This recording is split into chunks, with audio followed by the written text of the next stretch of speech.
Again, its inhabitants took to the roads to escape the pursuing fires.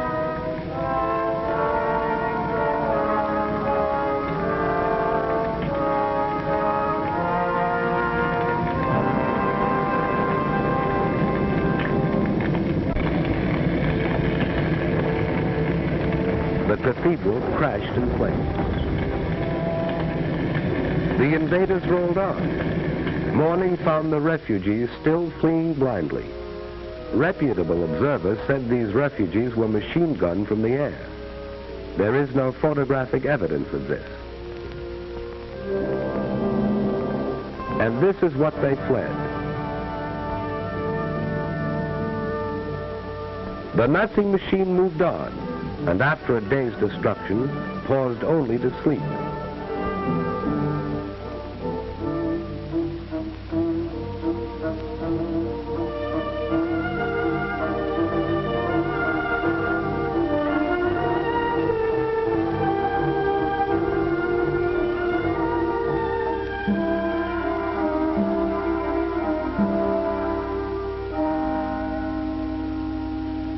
This was Antwerp, where the democracies had fired oil tanks as their armies retreated.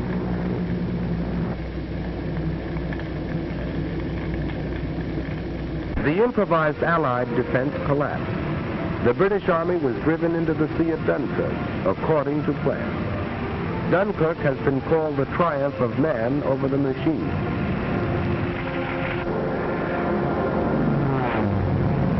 To challenge the Die Fathers, Spitfires rose from British bases and fought for the domination of the air over the desolate beach, while ground forces continued a stubborn rear guard action.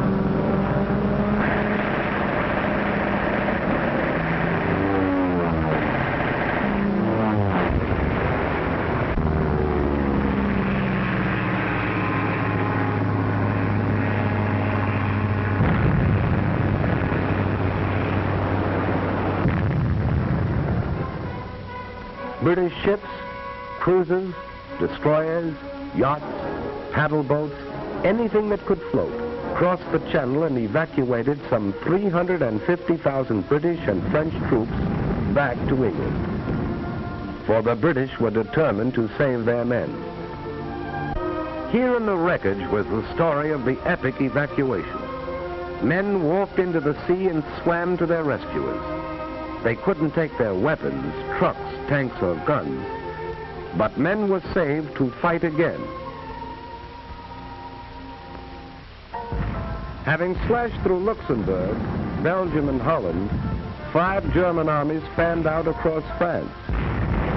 Treachery and incompetence had doomed the nation that only a decade ago had been leader of Europe. Now the campaign mounted in fury as France crumbled.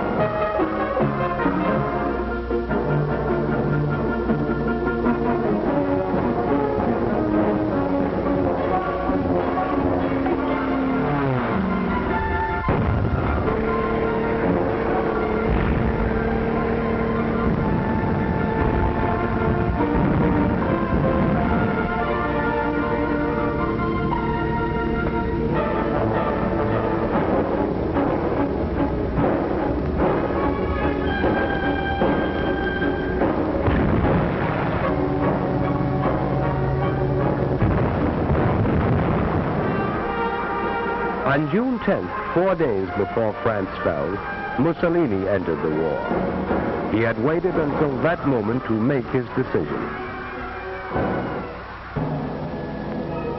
And now the Nazis entered Paris. This had been the dream of the Kaiser in the last war. Hitler achieved it.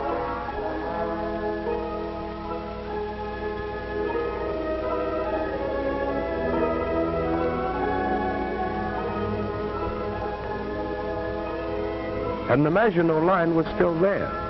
The Nazis had merely outflanked it. Now they tried direct attack, and the Maginot Line fell.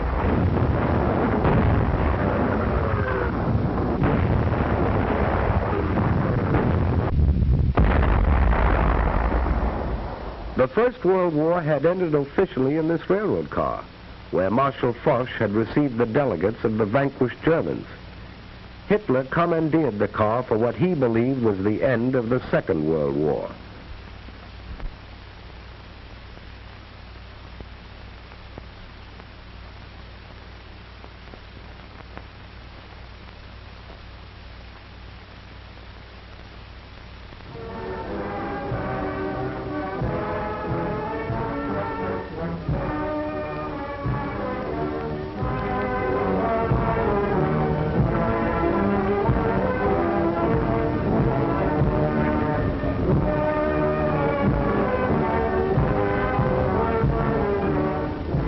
Here at Compiègne, Vichy was born. Hitler was happy.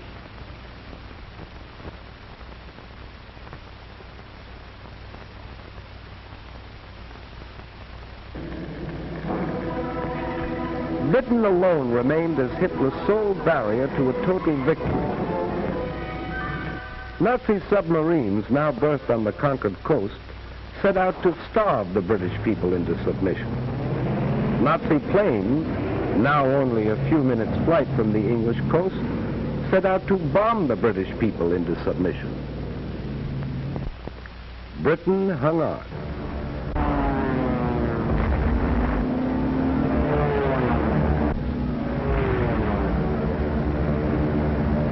They bombed railroads and factories to disrupt transportation and war production. They bombed by day, and when the Royal Air Force smashed more than 180 of the bombers out of the sky in one session, they bombed by night. The face of London changed. Historic landmarks disappeared. Night after night, London was left a sea of fire.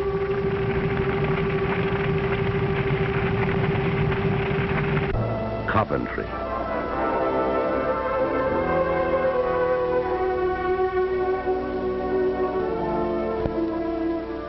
Air armadas appeared over these cities through the fall and winter of 1940 and well into the spring of 1941. Wreckage was cleared and production continued. A new army was created, equipped with new weapons. And Hitler, frustrated, turned east. If this were to be a long war, he would need Russian oil and Russian wheat. So he proclaimed himself anew the archenemy of communism, despite his earlier plea to the German people that National Socialism and communism could live side by side. Now he told them he didn't mean what he said before, but he did mean what he said before that. Military spokesman in Berlin said the Red Armies would be encircled and destroyed within 6 weeks. Its remnants would retreat back of the Urals. There the Japanese could deal with them at the proper time. Joseph Stalin rallied the Russian people. Soldiers and civilians responding with a unanimity that amazed a world that had heard much and knew little of them, rose to repel and harry the invaders.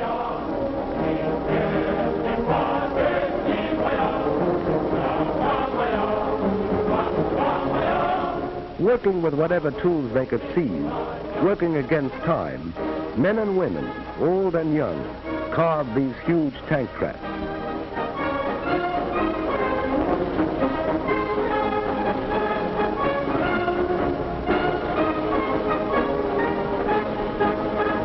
Weapons were distributed to civilian guerrillas assigned to operate back of enemy lines. Anti-aircraft guns swung into place to battle Luftwaffe advance units.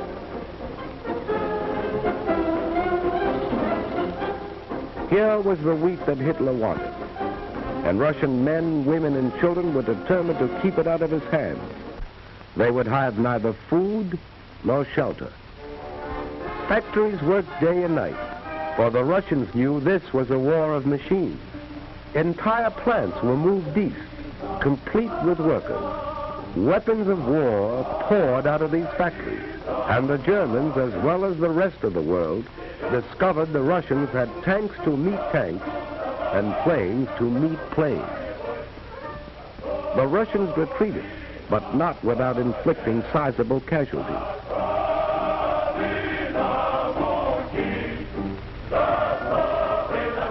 German prisoners captured seemed shocked at the ruthless opposition they encountered. It had been different in France.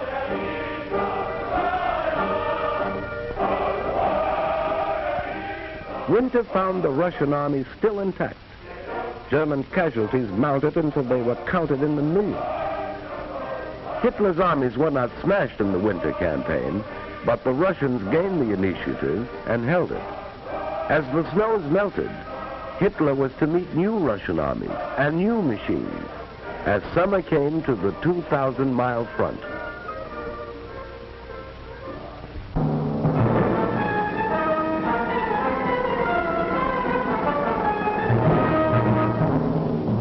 We were not sufficiently on the alert in Hawaii. The Japanese won a series of spectacular victories in the Pacific. Under General Douglas MacArthur, American and Filipino forces fought a fabulous delaying action in the Philippines. Manila was bombed, although it was declared an open city. Because of vast distances, it was impossible to send supplies or reinforcements, and Bataan fell only when Americans and Filipinos had eaten their mules.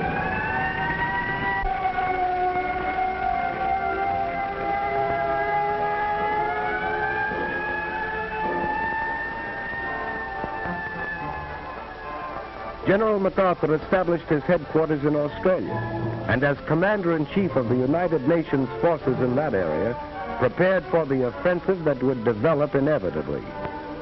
For despite setbacks, we had established a supply chain 6,000 miles across the Pacific that stretched to New Zealand. Like the other democracies, we were not prepared for total war. Fortunately, under the Lend-Lease Act of March 1941, we had set out to become the arsenal of the free and fighting nations. We were determined to supply them with our war goods, whether they could afford to pay or not. We were buying time. Time to convert the industries of peace into war. Time to make ships, merchant ships and warships. Time to make planes and more planes, bombers and fighters, faster, more powerful than any the world had ever seen. Time to make guns, and more guns, shells, and more shells, tanks, and more tanks. Time to gather the huge strength which was ours, to pour the great riches of American earth into the cauldron of war. Iron, steel, oil, coal. Time to build a navy called upon to fight in both oceans and upon all the seas, to convoy men and weapons to Australia, to Britain, to the Middle East, to Russia. A navy that had already undertaken daring raids upon the Gilbert and Marshall Islands and braved Japanese waters, and had taken a heavy toll of the invading forces in the Makassar Straits, and had won the first battle in the Coral Sea. Time to expand a miniature professional army into a modern war machine. Time to take civilians gathered in a peacetime conscription while we were still debating, to mold them into soldiers, train them in the use of new weapons, new tactics. And we were buying time to weld the home front and the fighting front into one. For this was total war, and we realized victories were born in the production line. We needed more ships, more planes, more tanks, more guns, more shells. We were not fighting alone. 9 of the Pan-American neighbors severed diplomatic relations with the Axis. Colombia, Bolivia, Brazil, Ecuador, Mexico, Paraguay, Peru, Uruguay, and Venezuela. At this time, the issue is clearly drawn. There can be no peace until Hitlerism and its monstrous parasites are utterly obliterated, and until 9 of the Pan-American nations declared war upon the aggressors. Cuba, Costa Rica, the Dominican Republic, El Salvador, Guatemala, Haiti, Honduras, Nicaragua, and Panama. Mexico joined these nations in June 1942. We were not fighting alone. Even in the conquered countries, the will to fight survived. Dutch, Belgians, Yugoslavs, Greeks, Czechs, Filipinos, Poles, Norwegians, free Frenchmen, all fought with us on the far-flung battlefield. Australians, New Zealanders, South Africans, Canadians. We were not fighting alone. In this war of the people seeking a world without war for their children.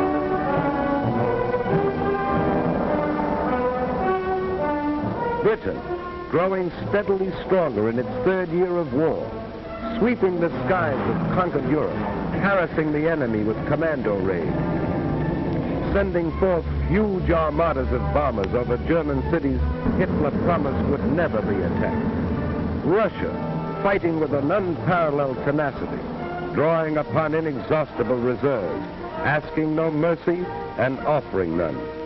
China, knowing the patience of an ancient civilization, surmounting handicaps that would have destroyed other nations, fighting on as it had fought alone. And the people of the United States, an angry people, whose resources and privileges were the envy of the world, offering these without stint, fighting in the factories and the foxholes, fighting in the jungles, the deserts, the frozen wastes, fighting on all the oceans, fighting for survival, fighting a war which would be hard and might be long, but which they would win.